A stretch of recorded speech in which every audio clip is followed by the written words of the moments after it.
Good morning, everyone. Let's do the prayers and then we'll continue our last week's conversation.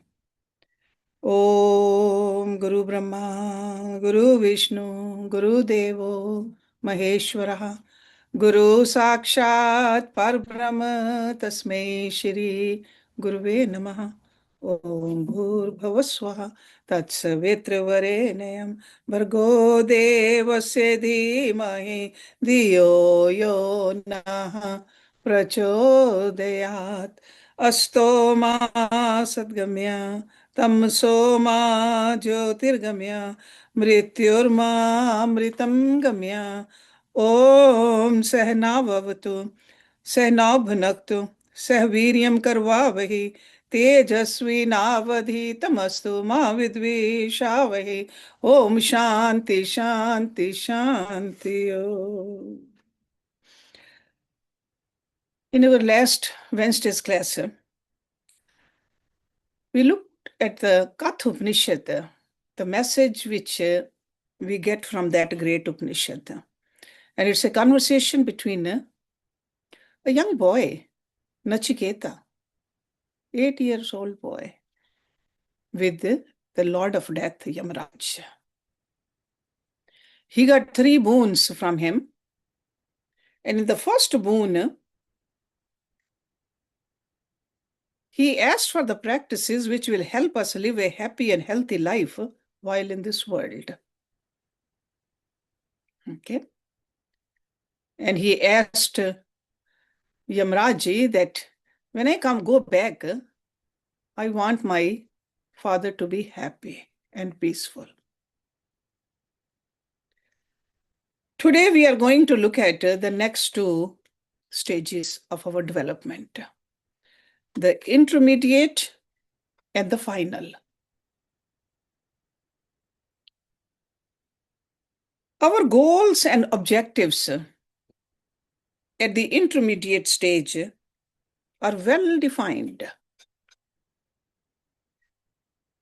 We want to solve the mystery of life and death. And the practices associated with this stage of the journey are advanced practices.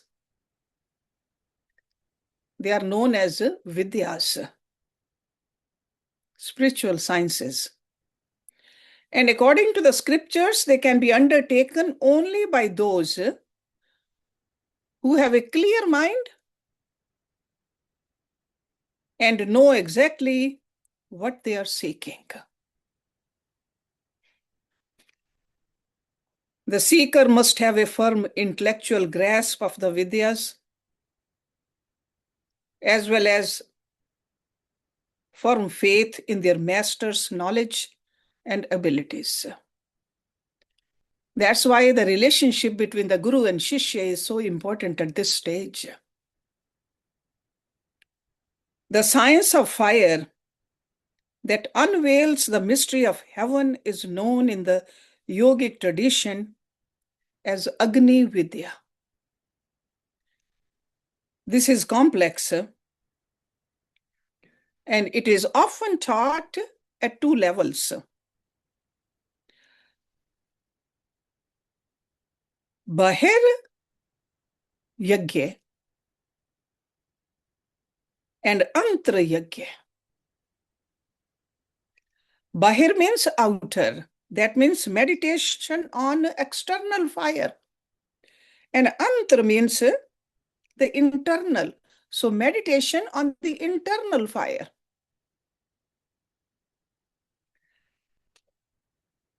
So the practices pertaining to both are grounded in a common philosophy and metaphysics. According to the Agni Vidya, fire is both the origin and the intrinsic constituent of the universe. In other words, the universe is fire in another form. Fire is both the force of transformation and the object being transformed. Matter and energy are both aspects of fire. according to this Vidya. So fire exists in two forms, ignited and unignited. So in the scriptures, these are referred to in terms of awakened and dormant energy. Awakened fire has the capacity to ignite the fire that lies dormant. That's why we say that when we are near a realized person, we feel the effect of that. In us, there is a dormant fire, but in the realized person, it's an ignited fire. The scriptures give the analogy of a burning stick of fire placed in close to another stick which is not burning. Slowly it will start burning too.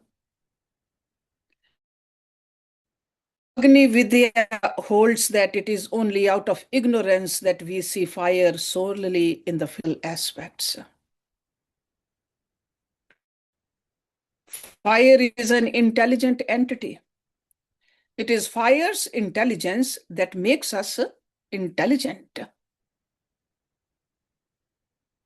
I'm sure now you understand why all our sacraments or even the prayers, we have some kind of a fire in front of us. But we have become so materialistically minded that we do not have an accurate perspective concerning the reality of fire. In our daily life, we see fire simply as a source of a commodity. It never occurs to us that fire is an intelligent force with inherent consciousness. Scriptures keep telling us that it is possible to receive guidance directly from the fire. And the way to communicate with fire is in the language of mantras. Agni Vidya and Mantra Vidya are complementary. Through the power of mantra, we awaken the external fire, and this awakened fire in turn awakens the dormant fire within us. So going back to the story of Kathopanishad, Yamraj explained to Nachiketa how fire is the primordial principle and the source of the universe. That's what's explained in that Upanishad. The science of fire taught by Yamraj to Nachiketa explains how, by meditating on external fire with rituals and mantras or the mantra recitation, we can identify the centers of vital energy in the fire pit and use the energy generated by the ritual to cross the river of birth and death. So meditation on the internal fire requires that an aspirant learn the technique for activating the energies which lie dormant at the navel center. This is called Manipur Chakra. Ordinarily, our mind is occupied with the issues of the two lowest chakras, the Mooladhara and the Swadhisthana. Mooladhara is the base chakra and Swadhisthana is the pelvic center. These two chakras are the seat of the four primitive urges: hunger, sleep, sex, self-preservation. They govern issues related to fear, hunger, survival, sensual pleasure, desire, and attachment. We spent our whole life obsessed by all this. And that's why the fire, we are not familiar with the fire we have. Because all these lower urges diminish the fire and block our access to the third chakra, the Manipur chakra. According to the mystical literature, the third chakra corresponds to the heavenly realm within. It is the center of the vibrant energy within, which nourishes the whole body and mind. Even at a physical level, we say if your digestive system is good, you will enjoy a healthy life. But over here, we are talking about something deeper than that. Because a healing force resides there, this is the source and the seat of the enthusiasm, courage, self-motivation, and a strong will, sankalp shakti, which is very important for a sadhaka. So the fire at the navel center is the source of our existence. We even know that the fetus is connected to the mother through this center. Before we can experience the illumination and nourishment inherent in the navel center, we must ignite the fire. And this really requires rising above the issues of the first two chakras. So Agni Vidya, or mastery over the navel center, unveils many mysteries. When we study Yoga Sutras, in the third chapter, Rishi Patanjali said, by practicing special techniques of meditation at the navel center, yogis gain complete knowledge of their bodies.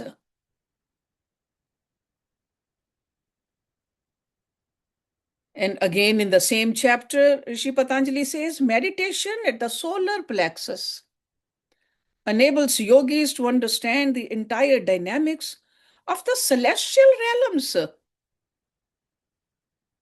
The sun, the moon, the stars, the planets, and the galaxies which rotate around the pole star. That's how important these practices are. You not only become a master of this body, you become a master of the outer bodies also. That's why that chapter is called Vibhuti Yoga. The powers which are gained through these practices. Normally, we think that somebody should just bless us by putting their hand on our head. But our yogis, the Guru said, you have to do your own practices.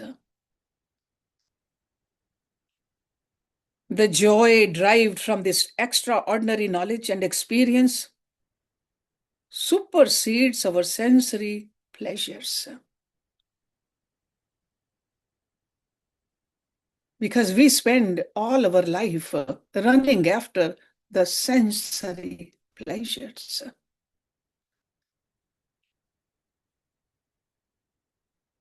So that's why they say when we experience this through the yoga sadhana, you really enjoy the heavenly pleasures. It's way beyond the earthly pleasures. So it is in that sense that the scriptures say that through Agni Vidya, yogis gather the inner fire. Through that inner fire, they transcend the worries. They enjoy life in heaven. And Yoga Sutras, they call these yogic achievements as siddhis, the powers, vibhutis. Gaining extraordinary knowledge and experience is very exciting.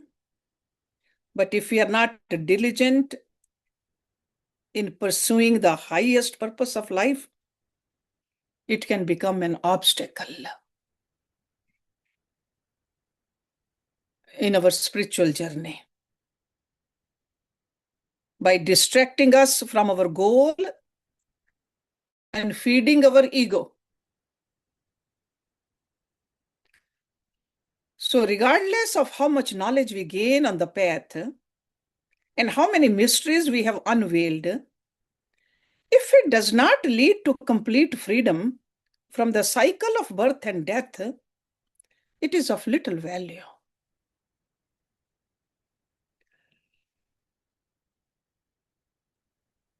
In Bhagavad Gita, Lord Krishna says, having enjoyed the celestial pleasures, when their virtues are exhausted,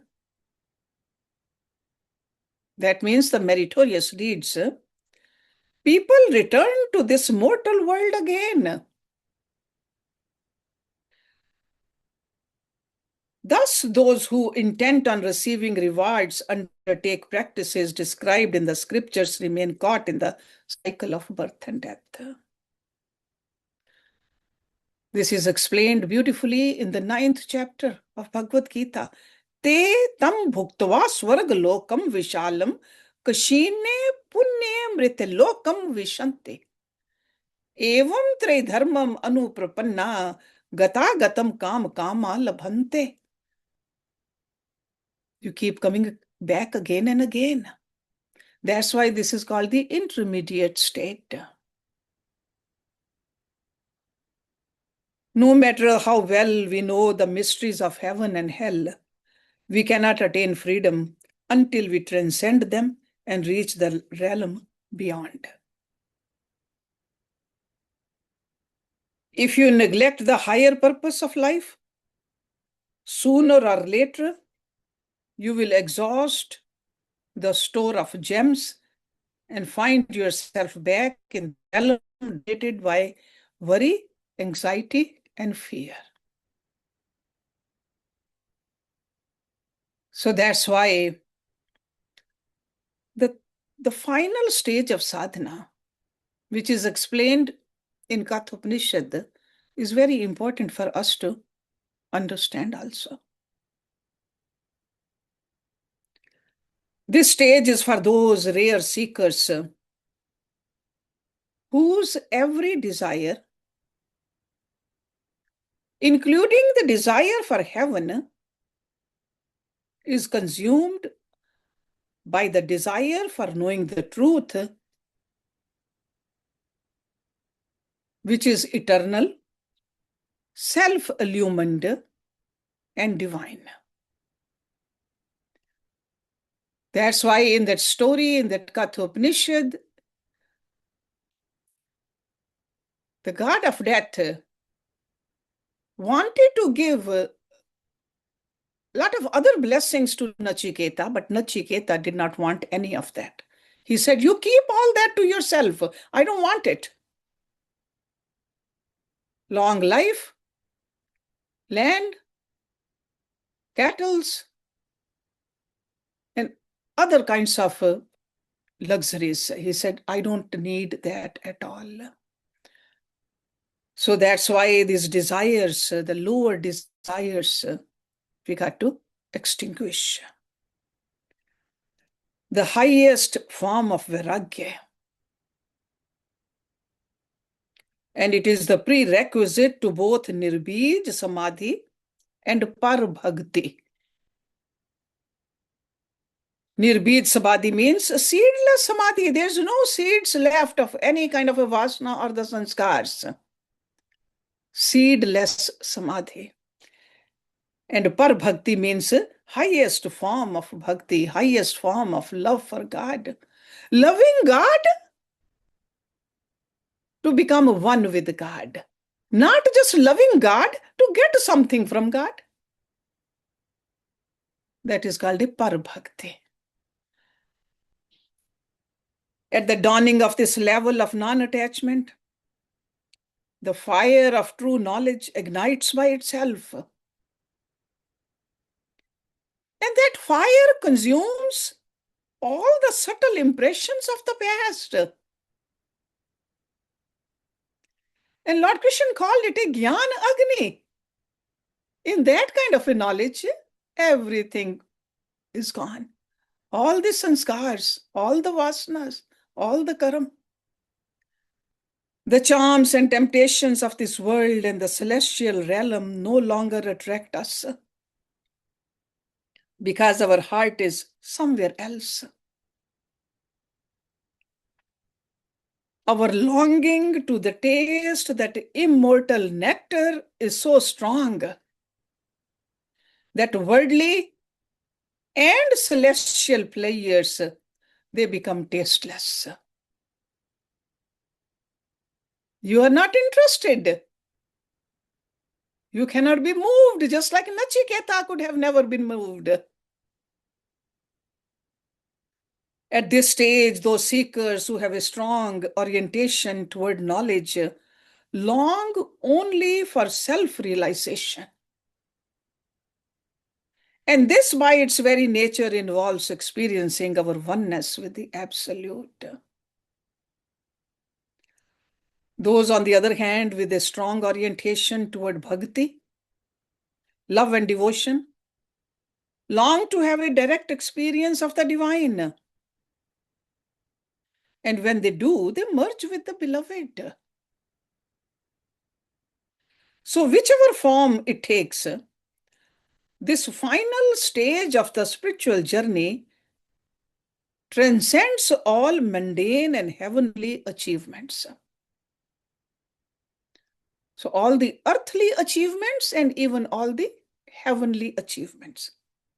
With the help of knowledge and non-attachment, sadhak burns all the sanskars, and through the unwavering faith and love for the divine, the entire unconscious is filled with divine awareness.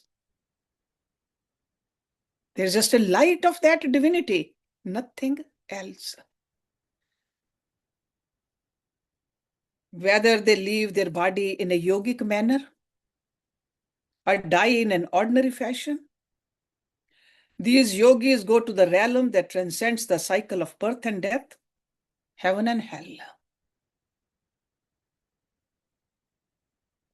Again, in Bhagavad Gita, Lord Krishna stresses the importance of cultivating such a high level of purity and one-pointedness of mind that at the time of death, the mind fixes exclusively on the Lord of life who resides within us.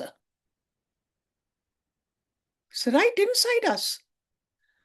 Because if God is everywhere, that means God is inside us also.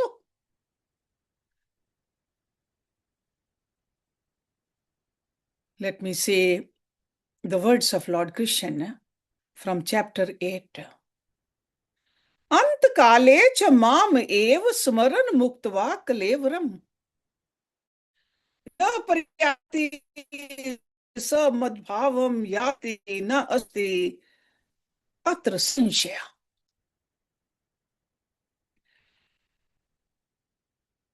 In English translation of these words of Lord Krishna, one who at the time of death remembers me alone.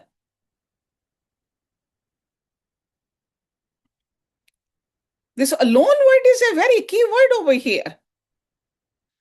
One who at the time of death remembers me alone becomes one with my essence. And then he says, there's no doubt about it. Na asti atra sanshaya. There's no doubt about it. That kind of a affirmation Lord Krishna gave. But we have to do our part. We don't know when that time is going to come. But do we spend every day few minutes where we remember only God or not? And is that increasing in our practice or not? Those who are fully established in yoga with an unwavering mind leave their bodies contemplating only on the divine being will reach the realm of the divine. So for this, we need a stable mind. Only a stable mind can remember him alone. Then Lord Krishna says, this person leaves the body with the sound of Om, will go to the supreme realm. Often in our ignorance, we think we can wait until our old age to commit ourselves to spirituality.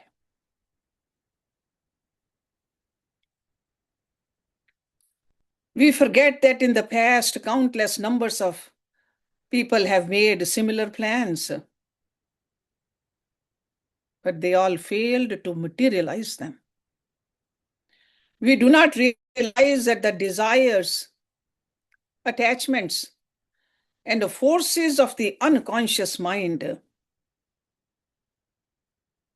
which today are actively advising us to postpone making an unwavering commitment to our practice, will become even more active as we age. If we cannot have this kind of a vairagya now, in future we won't have that vairagya. This vairagya has to be cultivated now. This love for God got to be cultivated now, not in the future. Because as we grow older, our impatience also grows. We all know as we grow old, senses become weak. Our retentive power declines. And hopelessness dominates our entire being.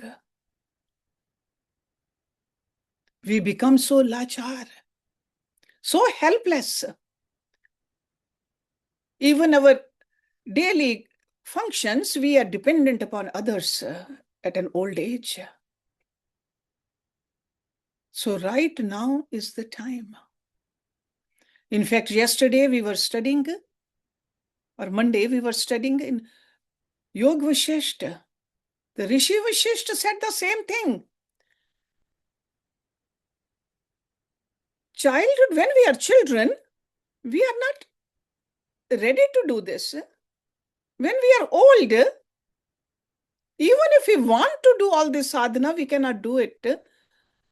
So in our youth is the time when our body is still strong, senses are still working. In the youthful years, we are supposed to do these practices. That is why the scriptures advise us to begin our spiritual quest right here and right now, before it's too late.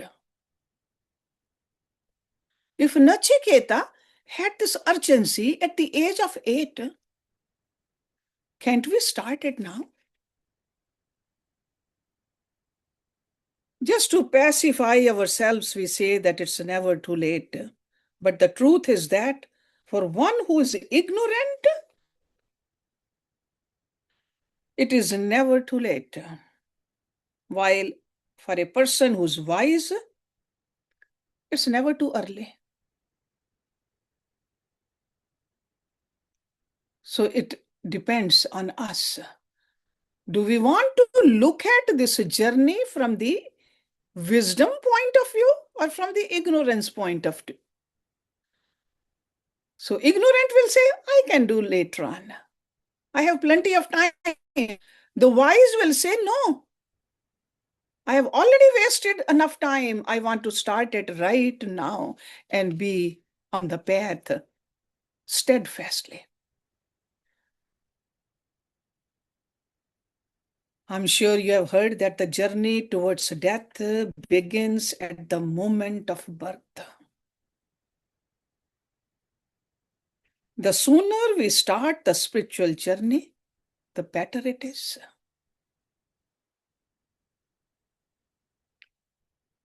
So that's why remembering what we talked about last week also, taking care of this body, doing our duties, keeping the mind clean, keeping our intellect sharp, doing the yoga sadhana on a regular basis. Because body is needed. We reside in this body. But at the same time, we got to remember our goal is somewhere else. We got to become one with the divinity so that there's no coming and going again and again. We have made many rounds, countless rounds. So that's why we got to just do this sadhana, keeping this ultimate final stage in our mind. So that's why these rishis, they keep on encouraging us with these beautiful messages from these scriptures, whether we open Yoga Vashisht or whether we open Yoga Sutras, Yoga Darshan or Bhagavad Gita or any other scripture. The same goal. And sadhana, we have to do it ourselves. We just get the encouragement and the direction, motivation from these teachers. Let's stop it here. Om Purnamada Purnamidam Purnat Purnamudachyate Purnasya Purnamade Purnameva Vishishyate. Om Shanti Shanti Shanti. Thank you very much.